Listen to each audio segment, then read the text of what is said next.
Përshëndetje të dashur miq, dua të jem pranë jush me lajmet më të fundit në fakt që kanë të bëjnë me showbizin dhe me shqetësimet të artistëve shqiptar. Dua pak të ndaloj tek Mateo me këtë video, i cili ka një shqetësim të madh. Ai në grupin e hapur në Instagram, një grup i ndjekur mbi 21.000 ndjekës, Mateo ka sjellur një shqetësim. Do të thënë, unë do t'ua sjell të gjitha lajmet që kanë të bëjnë me artistët dhe faleminderit shumë që më besoni.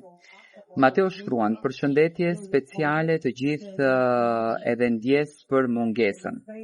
Po mundohen të na sulmojnë edhe të na rrezojnë duke mbyllur fan page-at që na suportojnë dhe bashkëpunimet që kemi, por çfarë nuk të vret. Vetëm të bën edhe më të fortë, Zoti para. Unë brapa. Falënderimet shkojnë për ju që më mbështesni pa kushte dhe pa paragjykime.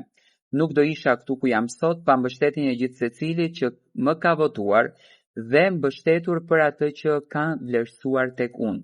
Në fakt këtë ka shkruar Mateo në Instagramin e tij, domethënë ai është duke mbështetur jashtëzakonisht shumë ndjekësit të cilët kanë hapur faqe, që i kanë rritur këto faqe për të mbështetur Mateo Borin. Mateo ka kërkuar një ndjes që nuk ka qenë pjesë e rrjeteve sociale, domethënë tregon që ka patur një kohë të ngjeshur, ka pagur një kohë të angazhuar, por dua të marr mendimin tuaj pse po ndodhen kjo gjë tek Mateo Bori dhe pse bëjnë në fakt të gjë tek Mateo Bori.